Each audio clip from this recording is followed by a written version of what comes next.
Your Partner in Success Radio is a free business podcast with host Denise Griffitts. It's all about great stories, conversation, and context to help you move your business and life forward with actionable tips and advice from her guest experts. To listen and subscribe, just find us on iTunes, Google Play, or wherever you consume your podcasts. Good morning and welcome to Your Partner in Success Radio. This is where top performers share their secrets to help you achieve your personal and your professional goals. And I am your host, Denise Griffitts. And together with my truly amazing guests, we will bring you inspiring and actionable insights to take your life and business to the next level. Ranked in the top 2% globally, this podcast really is a must listen. So whether you're tuning in for entrepreneurial tips, career advice, or personal development strategies, get ready to turn inspiration into action, challenges into triumphs, and dreams into reality. So basically, sit back, relax, take notes, and prepare to transform your aspirations into achievements. And our topic today is an important one to many of us, to me in particular, and it's called the Personal Development Revolution with my guest, Tony Petrozza. Now, Tony's self-help journey was inspired by his father's wisdom, and it began in childhood. Excuse me, I'm losing my voice. Guided by powerful principles from books like Think and Grow Rich, he embraced Napoleon Hill's mantra, whatever the mind can conceive and believe, it can achieve. This early influence became a cornerstone in Tony's life, and it's a unique advantage that he carries forward every day. So facing adversity in his company, and I'm not sure I'm saying this right, I'll get him to correct me in a bit. Perficio. I knew I was going to say it wrong. Tony's resilience shines. Thank you, Tony. From an infantryman in the 82nd Airborne Division to triumph over addiction in 2000, his path to success is unconventional but very inspiring. And Tony champions persistence is the key to success, but with a vital twist, the importance of learning. He believes without acquiring new knowledge, repeating mistakes is absolutely inevitable. Just look at history. You can't even argue with that. Absolutely. Yeah. Stressing purpose, he says everyone needs a purpose. And for him, it's making self-help a practical force for transformation. And his goal, ignite a success revolution by making self-help genuinely effective. Tony, good morning. Thank you for being patient with my voice. You're going to be doing a lot of the talking, I can tell right now, but welcome to Your Partner in Success Radio. I'll do my best, Denise, and good morning to you. And thank you so much for having me. I've really been looking forward to this, and I'm so excited to be here with you. Well, thank you. And I know, and same, I've been looking forward to this too. And when we had our pre-interview, geez, it was a while back, you mentioned Napoleon Hill, and, I'm a ardent Napoleon Hill aficionado. In fact, my Wednesday co-host is Ben Gay III. Oh, and wow. You probably know Ben. Yes, I know who he is. Yes. Yeah, and he was the final mentee of Dr. Napoleon Hill. So I get to hear fascinating stories, personal stories from Ben about, Ben Gay and Earl Nightingale and Zig Ziglar, and I'm writing them all down. They're just wonderful stories. And, along those lines, a mentor that I had, Rex Sykes, I know who he is. Oh, great. He put out a book a couple of years ago, and I was the first editor of that book, and I put the basic manuscript together. And Rex is almost, well, he is a Napoleon Hill disciple. In fact, Hill's granddaughter wrote the foreword for that book, really edifying Rex Sykes. So most of the people in the personal development field know who Hill is, and they should, because I consider him the father of modern self-help and personal development. I mean, he started it all in this modern era with Think and Grow Rich. He did. And did you know, and Ben told me this, I don't know if this is common knowledge, but Ben was very clear on one of our podcasts a few weeks ago that Dr. Napoleon Hill wrote Think and Grow Rich as a training manual. It's incredible, and it's so true. If you, it's like with any self-help book, though, that's of good quality. And frankly, I've never really come across low quality ones. I think they're all worth their salt, more or less. If you follow them, if you could apply what they instruct, especially, being paying attention to the articulations or the sequence, you would do great. The problem is, we're all human. That's the problem. There is that. Yeah. So what are we going to do? I mean, all we can do is step out every day, put our foot in front, one foot in front of the other, and do our best. And every once in a while, I don't know about you, I have to have a talk with myself and say, Denise, that was stupid. And then Denise says, and what are you going to do about it? Fix it. And off I go. That is a frequent conversation that I have, except it's not with Denise, it's with Tony. I think we all do it. If we're at all paying attention to ourselves, we know when we put a foot wrong, or maybe kind of sort of wrong, or maybe it just wasn't important enough to even worry about. But then there are things that we have to go, okay, that needs to be fixed. I don't say this because I'm an Italian American. The TV show Sopranos, which I was never into until I saw it finally a few years ago in its entirety, and it was sublime.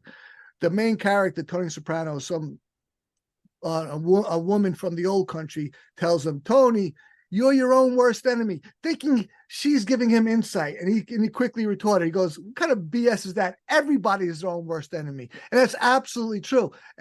But what's the deal? What the important thing is just what you alluded to, is what are you going to do now that you can accept that you're your own worst enemy? Or is it going to be the two of you alone? You've got to make changes. You've got to, the trick is to turn your worst enemy, yourself, into your best friend. That's the trick. If you do that, you're not gold, you're platinum.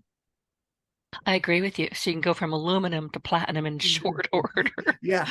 But, it's an important, topic that we're talking about, because listen, we are truly our own worst enemies. I've said this on the show before, we have the self-talk that is just brutal. We all have it. And I'll tell you right now, if any living person spoke to me in a Walmart parking lot the way I catch myself speaking to myself, I'd be in jail. Yeah, we'd see you on YouTube. I would need bail money, no question. We'd see you on YouTube having a vicious fight. Yeah, that's exactly right. So you have to be kind to yourself, but you also, excuse me, you need to be aware. And I think that's where we're going to go today. So my question, Tony, is what inspired you to title this interview, The Personal Development Revolution? What's the significance behind this? Well, let me preface that with this. You're listening to a person who used to curse the world, who hated the world. In fact, in my hardcore punk rock days, and I'm not just talking about when I had the big old mohawk and all that, if you could have showed me where the button it was for the doomsday to blow up the world, I would have pressed it without much hesitation. That's how I felt about, the world certainly, but it wasn't about the world, was it? It was about myself. It's how I felt about myself, which is how I see the world. And now people who know me will, they hear stories, or I might tell them some anecdote about my previous life, if you will. And they can't understand that. They're like, no, I don't know that person. I'm like, yes, that's right, because I changed dramatically. I changed from a very negative person to a positive person. And yet my nature is still to be negative, which is quite common. But for me, it was very consequential. I was an addict. But let me answer your question directly. The revolution, well, see, the world is, there's a lot of people that want to change the world, and that's fine.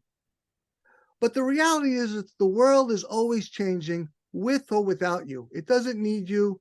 You are, I'm not going to say inconsequential, but since the world is always changing, you can take yourself out of the equation and the world will change just fine.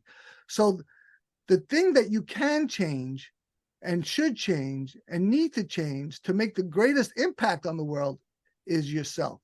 Now, that is very difficult, as we just really covered some good ground on. It's very difficult to change yourself. So it takes constant attention to do that. And if you could, then you would be successful in personally developing. And by personally developing, you would change the world. And you see, when you change yourself the way you want to change, then you can change the world, accepting what you can do and what you cannot do, change the world in ways that you want, because you know the difference. That's a critical thing to know, the difference between what you can do and what you cannot do. And so there's a huge field of personal development and self-help, self-improvement, etc.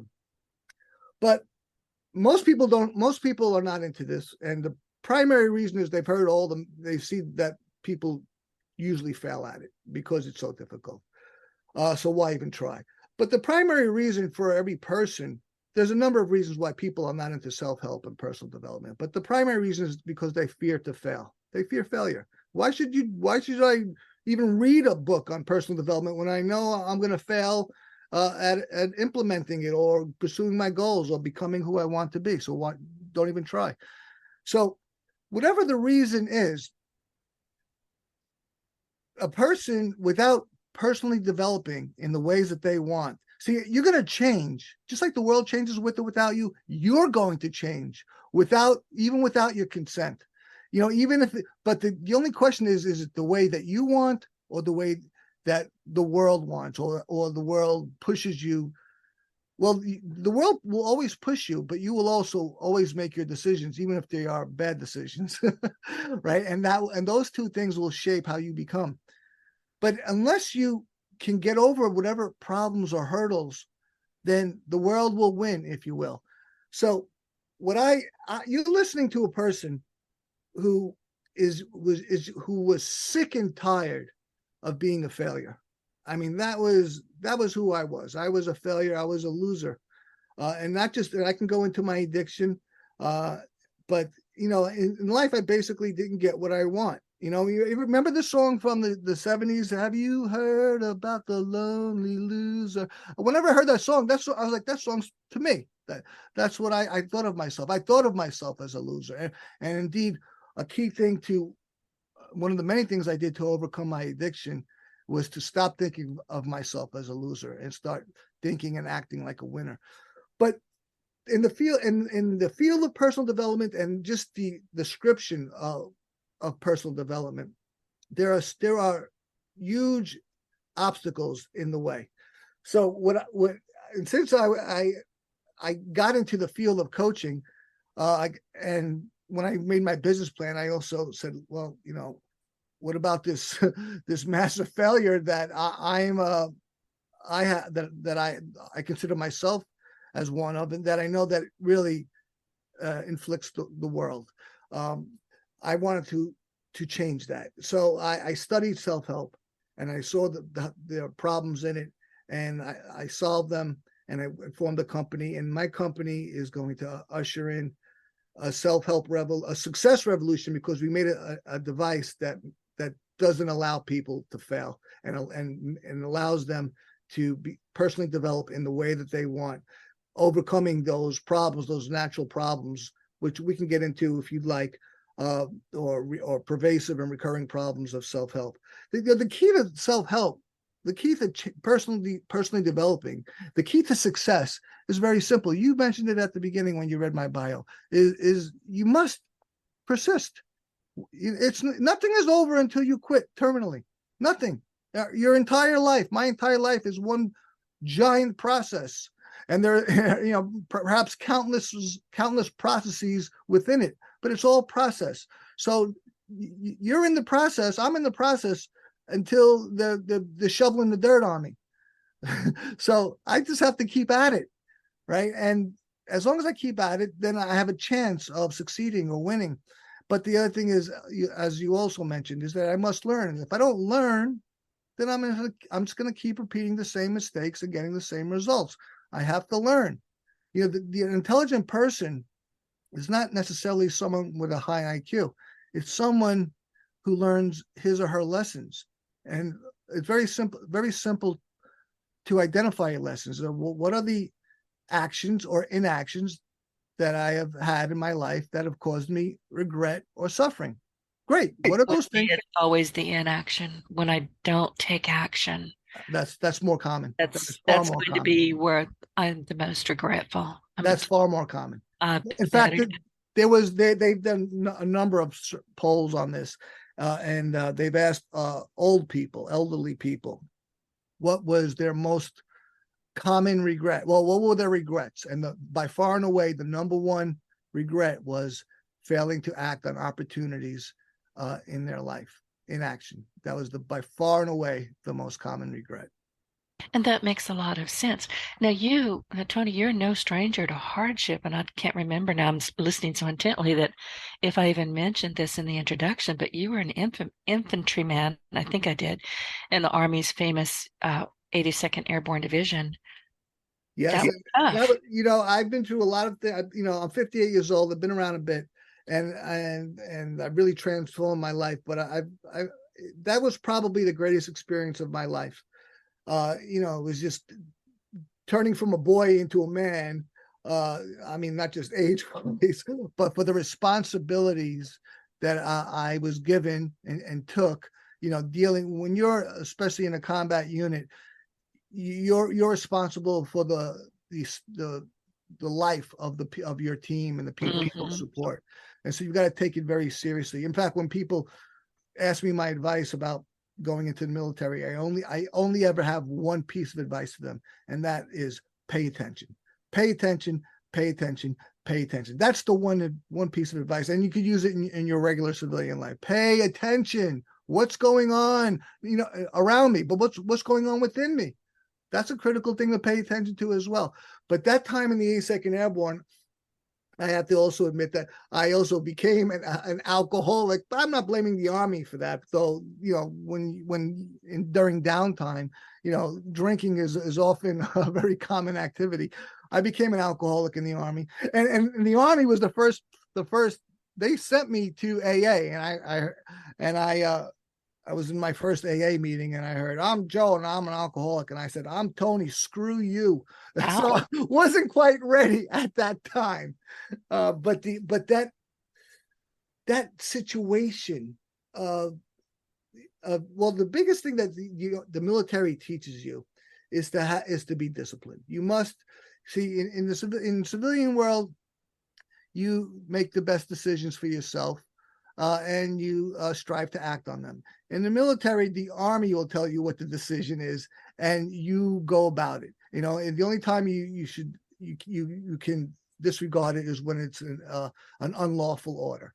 And so discipline. It's all about discipline. So once you get out of the Army, the thing that even if you never were in the military, the thing that a person really needs to have more than anything is self-discipline. If you can self-discipline yourself, then I would say you got 90% of the success solution.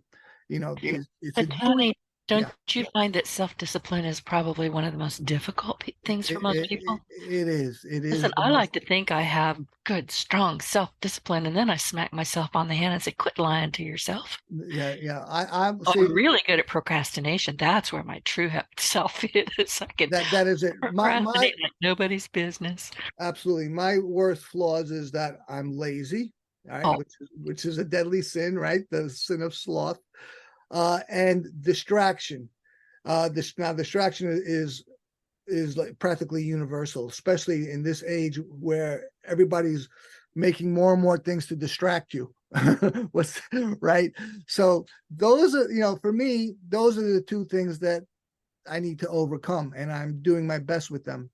But you can lead. But both of those are the win-win for procrastination.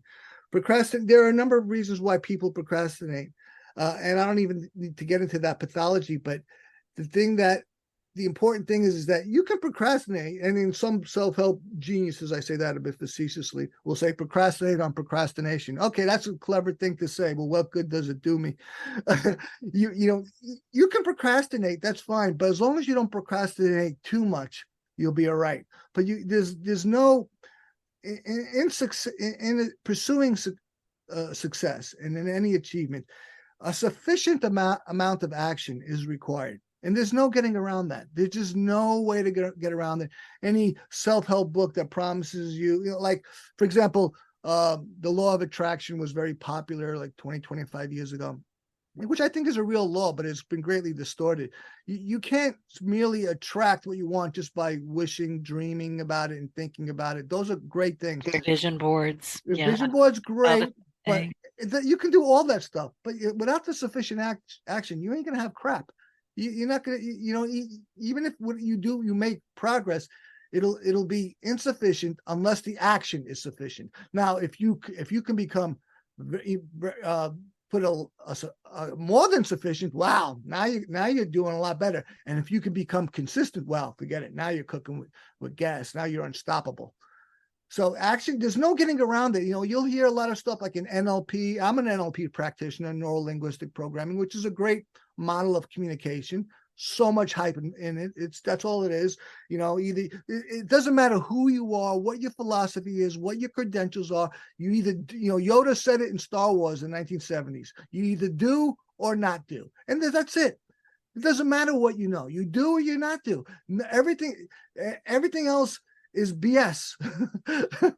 So it's that simple. So I would love to say, I'm in the field of personal development. I would love to say, oh, I have the magic pill for you, the magic solution, so that you don't have to do, but it would just be another line of BS. You must do, and whatever it is, you'll figure it out. You're an intelligent person or a semi-intelligent person like myself, and you'll figure out what has to be done, but it has to be done. You cannot get around it. You're right. And I think what some people just don't really connect with right away, they know it at some level. We all know it, whether we listen to our internal dialogue or not, I don't know. But when we're having these conversations with ourselves, we can say, oh, I can do this and I'm going to do this and blah, blah, blah, blah. Until you actually take a step. Listen, yesterday was Sunday. I decided that, and I had seen a meme on Facebook that basically said, I'm going to move just enough today so people don't think I'm dead. And I gave myself permission to do precisely that yesterday. And I read and I thought and I went outside and I breathed fresh air. I didn't do anything that could be considered moving myself forward. But I was wrong. I was moving myself forward in a big way because I was thinking. And then I was planning. There you go. But I didn't physically do a darn thing. I lie. I scooped the cat litter. Well, that's a necessary thing. But planning is essential. Successful people plan. If you're not planning, you'll never be successful. And planning, the great misconception people have is that planning is the vehicle. No, it's not. It's only the way. It's only the start. The plan will never be the way you think it will be. That's just to get you started. You'll adjust as you get going. But let me add a caveat about knowing and doing. We all know or think we know, but unless we're doing, we don't truly know. We know some or even a lot, but if we knew sufficiently, there's that word again, then we would do. There's something within us that either causes us to hesitate or have a doubt. That one might precede the other. The doubt would precede the hesitation, and we don't do it. Because I'd rather sit on my recliner and watch TV than plan.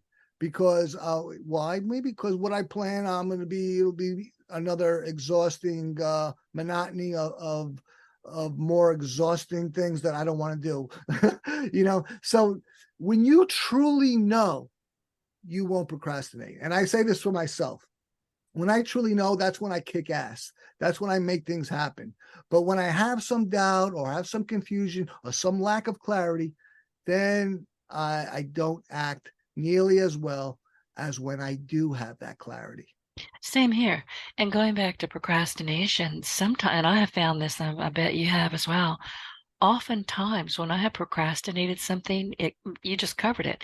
It didn't feel right. My instincts were saying, I don't know about this, or I wasn't ready for it. Let me put it in the drawer and I'll look at it down the road. Instead of trying to force myself into something that just doesn't feel right. You have to be aware of what your subconscious is telling you, what your inner voice is telling you, what your instincts are telling you. If they're saying, get off the couch and go, get off the couch and go. Yesterday, that didn't happen to me. And I was like, oh, good. And I took a whole entire day, which is rare for me. But you know what? I woke up this morning just going, I am going to kick butt. And I have been already. That's a critical thing you said. You mentioned the subconscious. Now, people hear that word, whether they know about psychology or not, they hear that word and they may not understand it. The subconscious is extremely powerful. Oh, yeah. I would say it's ultimately powerful, except for one thing, and that is you. Your conscious is more powerful than your subconscious. But unless you bring what the subconscious has to your consciousness, the subconscious will be in control.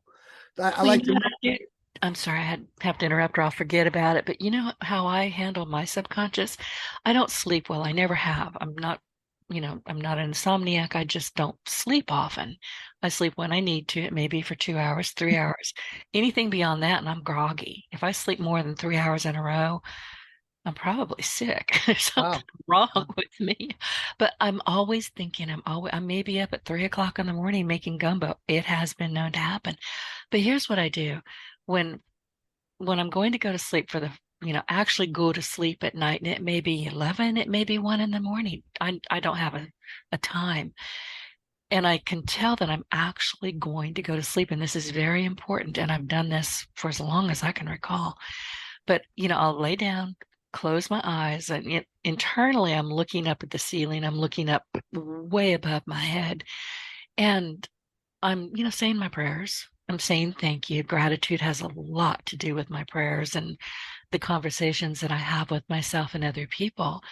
And I will say out loud, I always do this out loud because I don't know who's listening. They're not going, may not hear me if I'm just thinking it in my head with all those other squirrel thoughts. But if I'm thinking out loud, you can pretty much only cover one topic at a time, right? Yes. So I will say, okay, Denise, and I'm talking to my subconscious. This was a sticky point for me today. I don't have an answer, and I really would like some inspiration. Tony, 3:18 in the morning. It does not matter if I went to sleep at 1:18 in the morning. I wake up and there's my answer without fail. The subconscious is on your side. Oh, yeah. You just got to be sure of it. When you're not sure of it, then the subconscious, in NLP and other kinds of psychology, we talk about, or even in lay terms, we talk about parts. This part of me is this, and this part of me wants that. Well, that's just a way to speak about it in language. The truth is that there is no part of you. There's just you. Right. Right. I agree. Right. Right. Subconscious, conscious, within, without, well, in terms of without the person.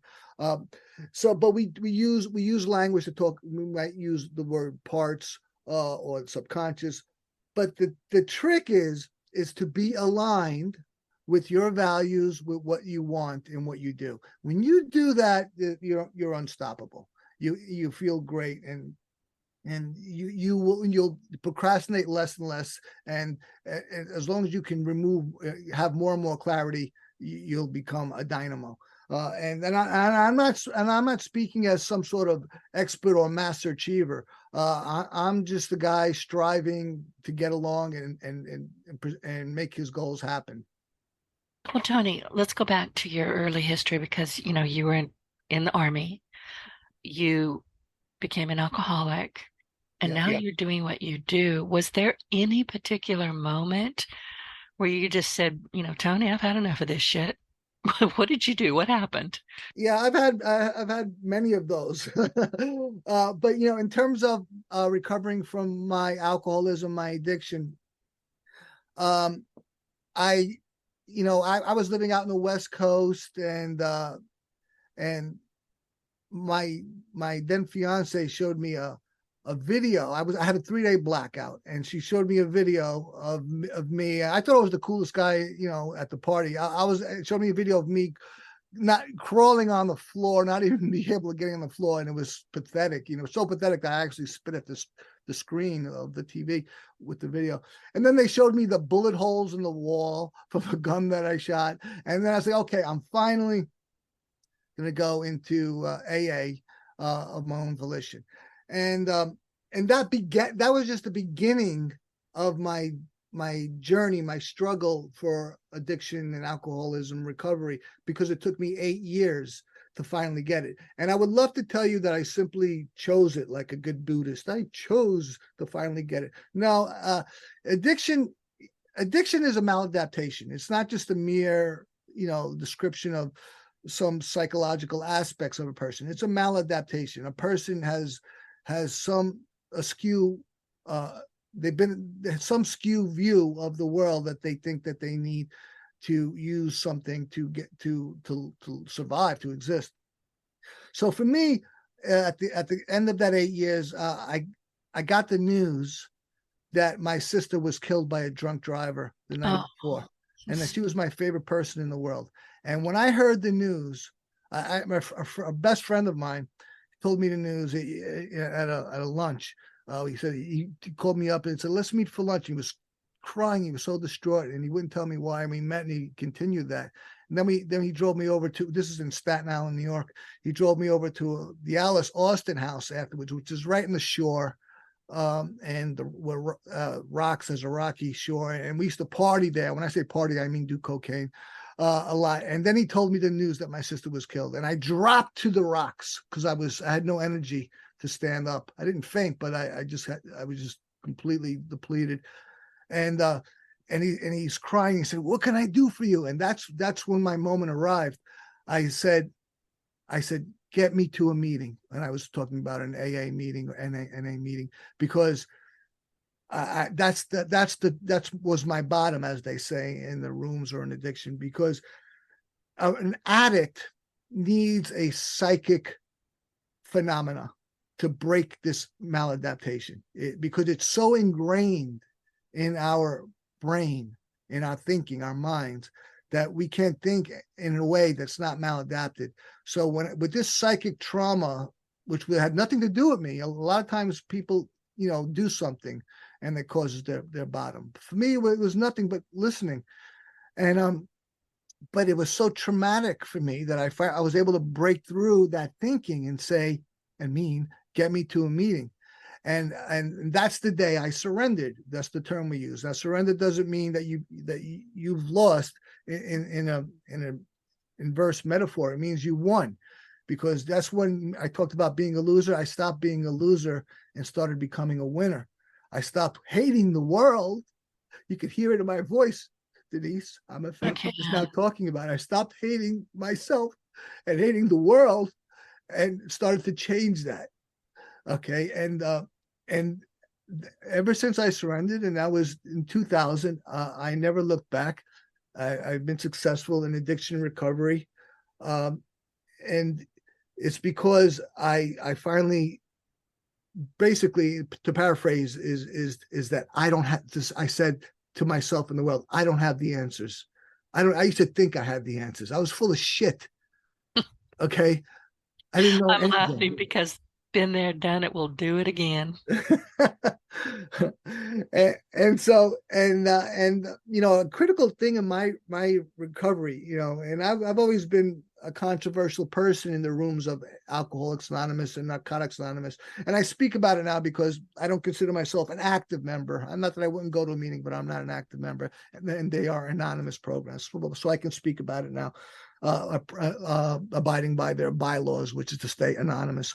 It has a lot of pitfalls in it, but I'm totally indebted to them, and it works if you work it, but you got to be careful of the cult-like mentality that can pervade.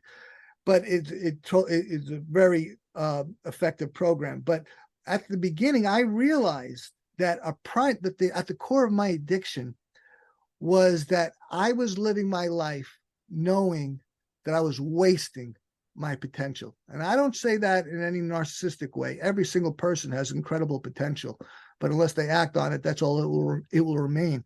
So that it was a very low self-esteem, but that really, ate at me, gnawed at me, that there's so much I could do, and I wasn't doing anything that was in any sort of congruent with my higher ideals and values. So I focused on overcoming that and thinking about what I could do with my life, with my potential. And with that approach, I'm going to say it this way, I had a far better recovery than most of the people around me who was just most of the people around me who were just striving to stay clean or stay sober. And I found that to be grossly insufficient. That's just the ticket to ride. What am I going to do with my sober life? Well, I'm going to do this and I'm going to do that. And okay, well, how do I do that? Well, I got to start learning this. I got to start applying that. That's the way I went about it. And by doing that, and I continue that throughout my entire recovery, which has been 23 years. What today? Oh, well, today is the 13th of November. In 5 days, it'll be 23 years. So congratulations. But I'm one of those people. I don't count time. I just remember that last day, that day I told you about hearing about my sister's death. To me, I was never good with math anyway, so I don't bother with any addition, 1, 1, 1, 1. I just go about pursuing the things that I want to pursue. So that was the critical thing, is to realize my potential. And similarly, self-help is nothing but potential. That's all it is. Whether self-help, personal development be a book, a course, or none of that, just your own wherewithal. It's the same thing. It's just pure potentiality. So what are you going to do? That's the only question the world ever asks us. It asks me, Tony, what are you going to do? Because my death is rapidly coming, and I say that with no moroseness, no morbidity.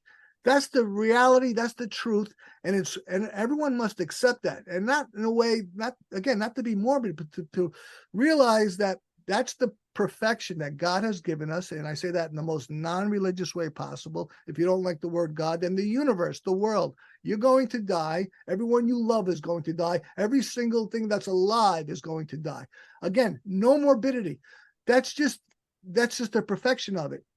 And I'm not going to belabor why it's perfect or how it's perfect, but I will say that is the incentive to get going, because we're on the clock. We are on the clock, my dear woman. We must act to see the things in the world that we want to see, to change the problems, to change the things that we want to change, to solve the problems that we want to see solved, to become the person that we want to be. We must start acting. We must continue acting, because that day is coming. And I say that very Aurelian-like. Marcus, I have the Stoics I listen to. I watch the Stoics all the time. Fantastic. I have a protege, but he's a close friend, and we are studying the Meditations by Marcus Aurelius. I've been listening on Audible. Oh, you're gonna laugh at me, but like I say, I don't sleep a whole heck of a lot. I've just never found it all that important. I've often said I'll sleep when I'm dead, and I'm not even sure then, because I don't think we really die. We're energy. We go somewhere. Absolutely. I will turn on Audible right now. I've been listening to a lot of Greg Braden. Love his ideas, but I've also got the many books on the Stoics, but I've got the one you just mentioned, and I was listening to that last night just before I went to sleep. The practical philosophers, including the Stoics, especially this one, Aurelius, is just incredible. Right now, so we're studying the course, but we're studying the book, but we're co-creating a course, home study course, because it's we want to do it as a business endeavor, certainly, but one of the greatest ways to learn something is to teach it. Right? There's all different. That's exactly right. Yeah. So we're creating a course as we go, but it's so impactful. And indeed, one of the great shifts I had in studying this work, and I was never into the psychology, the philosophers. Then I got into the practical philosophers like Aurelius, and now I'm very into them. But one of the great things that I changed is that people would say, "Oh, that happened for a reason," and at best I would say, "Yeah, for a stupid reason," because I didn't believe things. Everything is supposed to happen. I never subscribed to that. I don't either. Yeah, just things that are avoidable. Just get out of your own way. Absolutely, but Aurelius has convinced me, or more precisely, I should say, I allowed him to convince me that everything does happen for a reason. Now, but that is not to say that we're all glued to some divine script or some script that we don't know about, but that when something quote unquote bad happens, right, we go, "Oh, that's bad," right?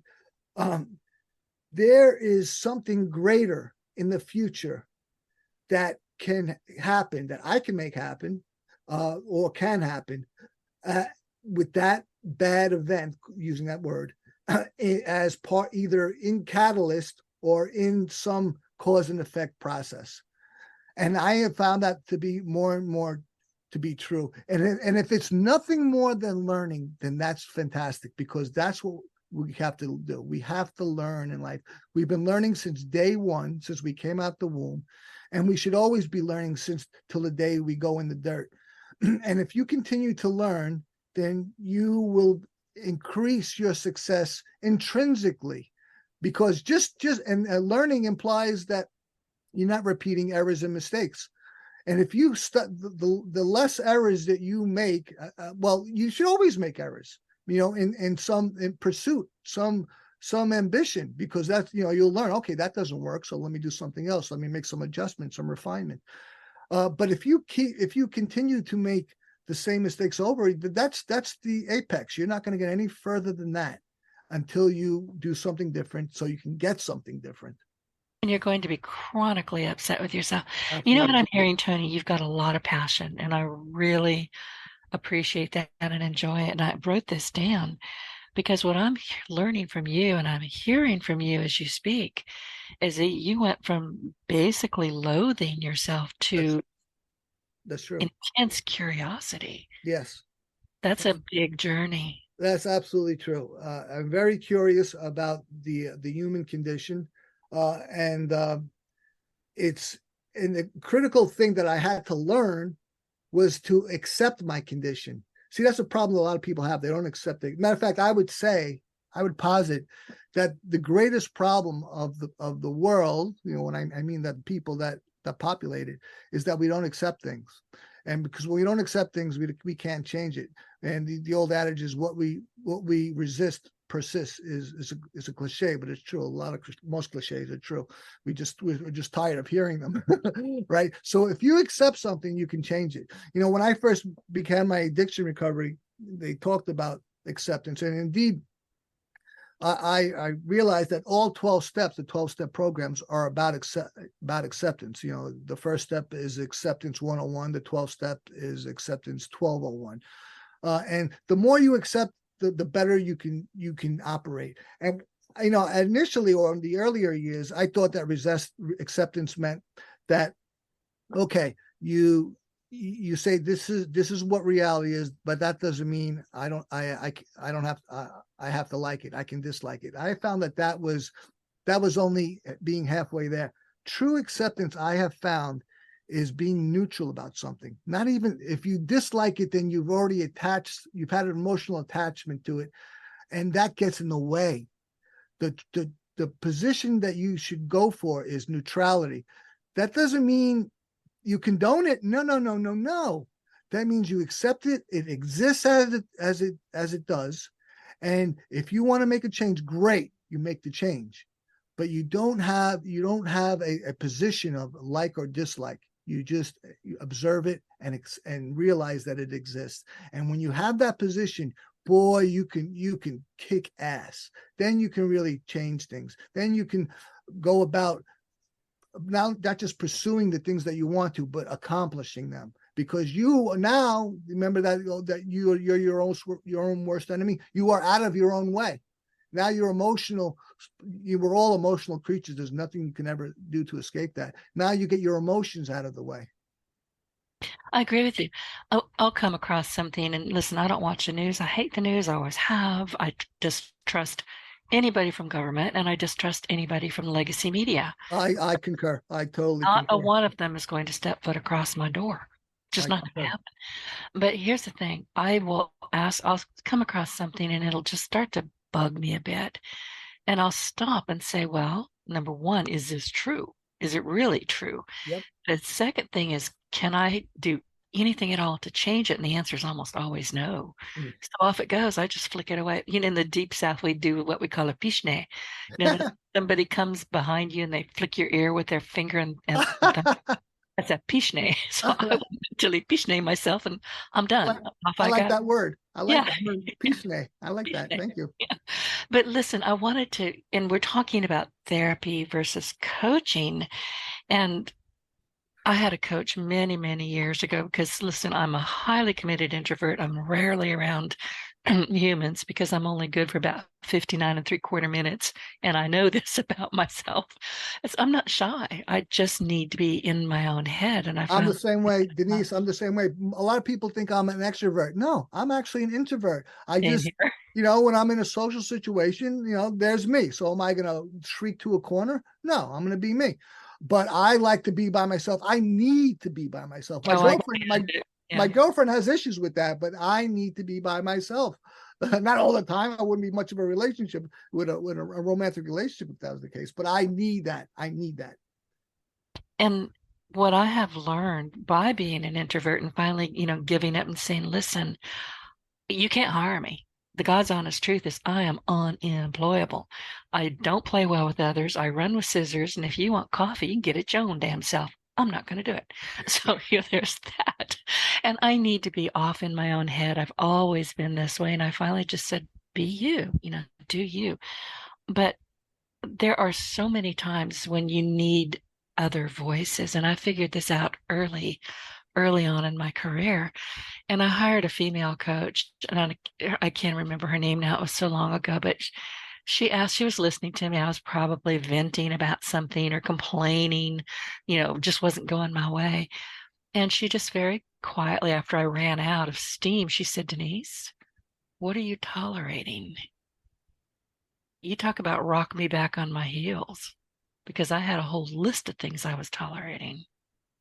Exactly. What we tolerate will continue. It's that That's simple. exactly right. So I had to sit down and think about that. I still think about this many years ago, 20 or more years ago. And I still will say, what are you tolerating? I mentioned my Why? girlfriend. Why are you doing this? Stop My it. my girlfriend, we have a great relationship, but she likes to play, or sometimes she's truthful, saying sometimes she hates me, but she doesn't mean that in the real sense. And that's because of my boundaries. I make boundaries, ones that are good for a healthy relationship has boundaries. A healthy person has boundaries, and inversely, the unhealthy person does not. And so she doesn't like the boundaries. She's not used to them. Okay, and what are those boundaries for? Well, those are so that I don't tolerate what I don't want to tolerate. I'm not going to tolerate things that I feel are in violation or transgression. Now, of course, in a relationship, and whether it be romantic or any other, it has to be mutually rewarding, right? It's not all about you selfish prick. I say that to myself, So, but if they are with that in mind, then you're golden. Then you're good to go. I'm not good at relationships like that because I don't like to constantly have to negotiate. I Well, just, once the agreement is made, there should be no more negotiation unless something you new. would think. But you mentioned therapy or coaching, and I like this subject. And you talked about your coach, what she said to you, but I like to simplify the two. Is that therapy basically helps a person reconcile with the past, and coaching simply helps a person reconcile with the future. Of course, the future has not happened yet. It's just a fantasy in our minds until it becomes reality in this next moment. Oops, there it gone. There it went. Now it's the past in that second. But the future is always unraveling. But basically, a coach helps you pursue goals, and that's a simplification, and both can be useful, or even beyond useful, but even essential. But and more and more therapists today are also coaches, even getting. I was going to ask you about that. I've noticed that there's a trend to blend them together, and that actually kind of makes sense to me. Yep, because there are three time periods, right? The past, the future, and of course the most important time, the present. And that's why. But and going back to my addiction recovery, when I was first recovering, I realized something. And in my addiction, what I did, when I was going to go out for the evening, I visualized before I left my home I visualized myself going out, pursuing the drugs, getting the drugs, and doing them. I did that all the time. I realized that retrospectively. Mm. So I So realized you were planning it, not getting you were planning it. That's frightening, but we do that. Right? We do People that. who have food addictions, it's like, okay, I'm gonna go to this drive-through window, then I'm gonna go over to Right. this, then I'm Right. gonna, like, They, dude, they, what? they they may not call it planning, but that it is planning, and Right? it could be nothing more than this visualization, which, like I just described. So, in NLP, for example, neuro linguistic programming, they have a technique called a swish pattern, where you take the unwanted behavior, you visualize it, and you replace it with the wanted behavior. I So, wanted to ask you about that. Keep going, but I'm going to come back to that because I wrote down a note to myself, ask about that because that's not logical to me, but keep going. well, that's just an example of what an NLP practitioner or a coach may do, and that's a critical thing because, like I said, I didn't know anything about anything, and then after the fact, I realized that I was visualizing doing the things that I didn't want to do. I mean, I was very ambivalent about it. One hand, I really wanted to do the drugs. On the other hand, I couldn't stand it. Right, the fun had was gone long ago. It wasn't fun anymore. It was just an uncontrollable behavior. But a coach can help you with that. Now, of course, coaches basically cannot touch diagnosed behaviors. That's the realm of therapists, legally. But either way, you get a person help you either because the past a good coach will help you break bad patterns because we are totally enslaved to our patterns, whether you call them bad or good, doesn't matter. That's just a judgment. We are enslaved to them. So the trick is to take a quote unquote bad pattern and replace it with a good pattern. That has to happen. A bad pattern will never go away on its own. It'll be replaced by some other pattern, and if it's, it's really consequential or detrimental, well, then you better take more responsibility for changing that pattern. Otherwise, it will continue. There's nothing you can do about it. There's that subconscious, right? The subconscious has it. But once you say, oh, whoa, subconscious, I'm in control, the mind of Tony. And I declare that we're going to change it. We're changing it. Now you get going. And now you keep at it until you replace that pattern because the pattern is very powerful, right? But it can be changed by the deliberate and consistent declaration, if you will, of you changing it. Well, and let's go back to NLP because I looked at that many years ago. I can't remember. There was a brother and sister who had a big program about that, and I can see their faces. I don't recall their names. And I was, sufficiently interested to go find out what it was about. And almost instantly, Tony, my logical brain said, what the heck? I was basically being told to think something that was negative or ugly or icky and then try to cover over that. It made no logical sense to me, so I dumped it. Well, the logic is the thing that we need. The more logical a person is, the more successful they will be.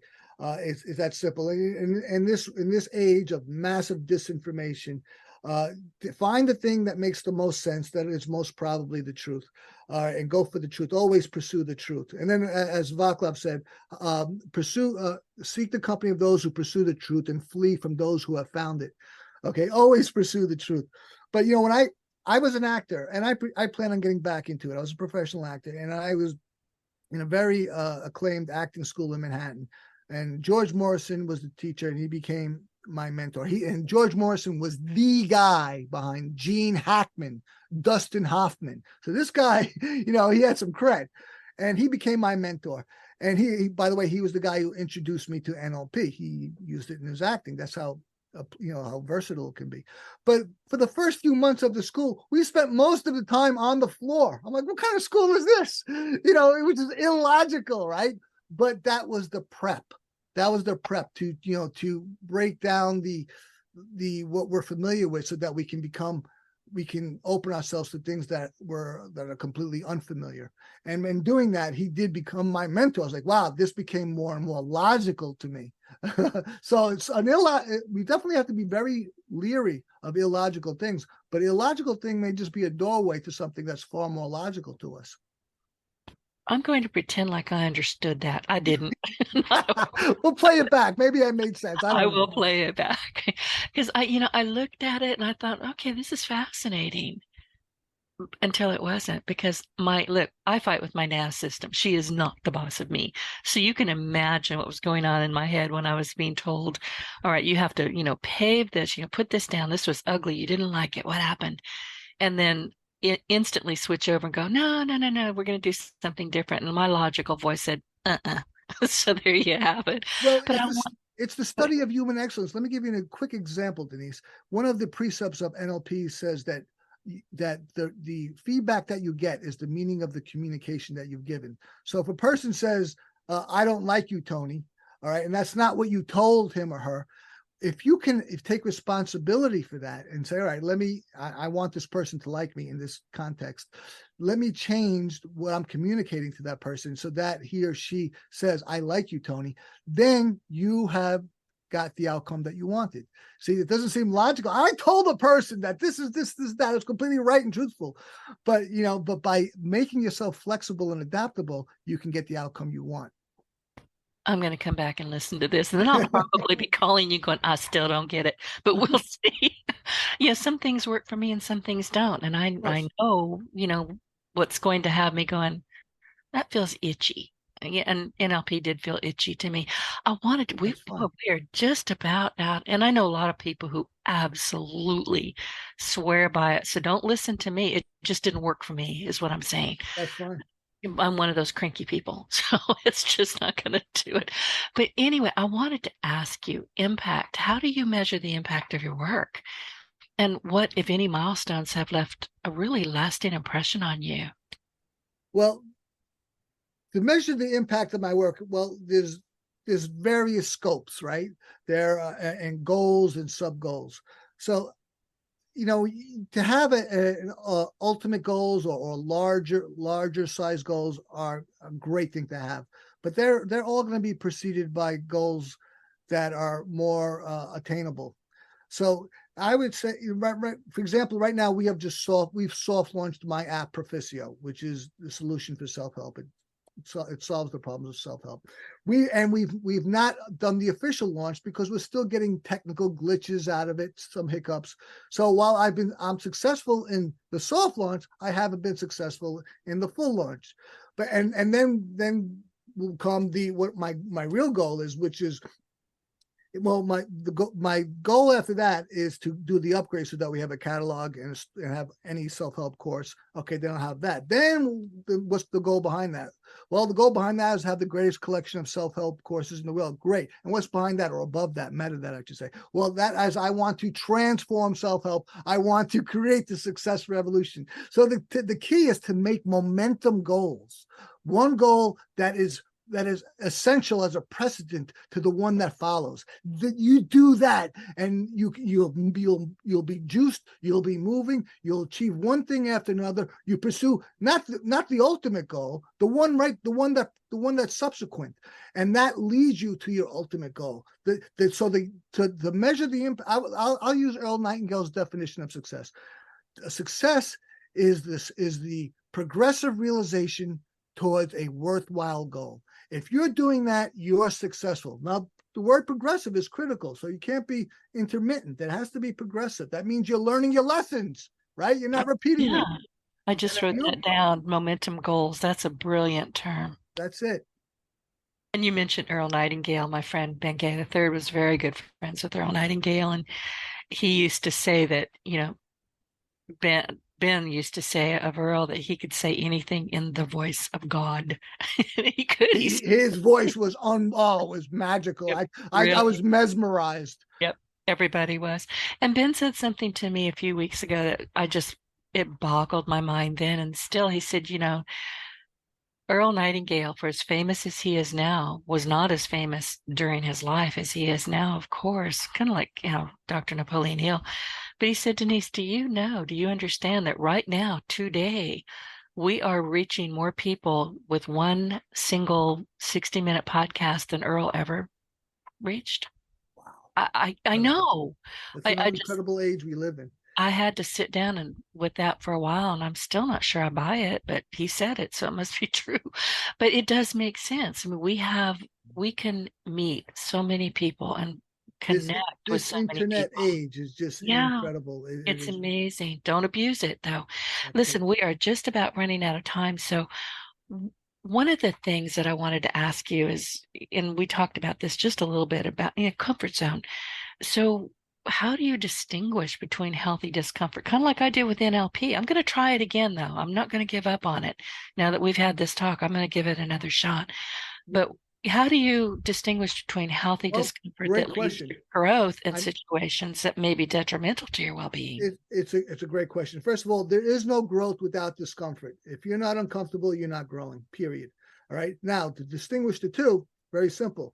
Are you in pursuit or in some environment that is related to your goals or congruent with your values? If you are, then that's the discomfort that you want to be in. If you're not, then it's not. Then that's your intuition saying, this is no good. Really simple. That's how I operate. My intuition is very important to me. I almost never discount it or ignore it, because if I do, I'm going to get bitten right in the fanny. Very good. So listen, where can people find, and thank you for spending this time with me. Is there anything before I let you go that you want people to know about? How can they find you? Any kind of last thoughts? Yes. Well, I have a soft launch, as I said, and the full launch will come soon, an app that is going to transform self-help. It's called Perficio. Go to perficio.io. That's PERFICIO.io. And you can download the app and we'll have a free trial there. You can check it out. It's transformative.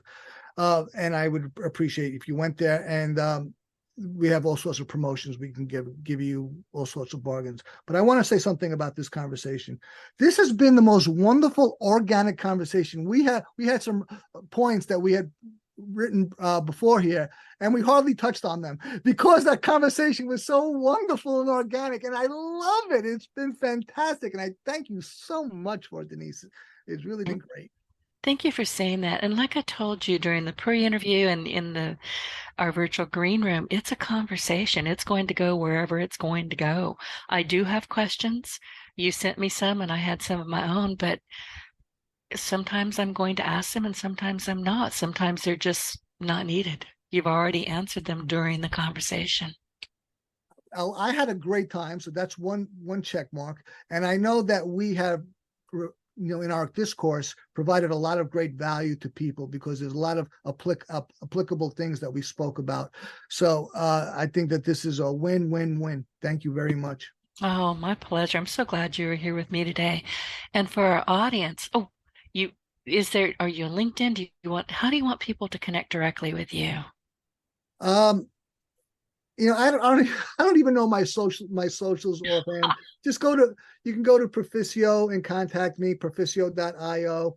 And we have all the socials, but you can just search Perficio, PERFICIO. Good enough. Well, listen, everybody, as we conclude today's episode, your feedback means an awful lot to me. And if you found the show helpful, please support us with a quick review on iTunes. Your input is vital in my mission to inspire and empower more individuals. So don't forget to hit subscribe, leave a review, and share your Partner in Success Radio with your friends and your colleagues. And be sure to go find Tony Petrozza on the web and connect with him. And thank you for tuning in. And I will see you the next time. Tony, again, thank you so much. It's been a pleasure. Thank you so much, Denise. Get your voice heard. If you would like to launch your own far-reaching podcast, contact Denise Griffitts at yourofficeontheweb.com and go to the podcast tab.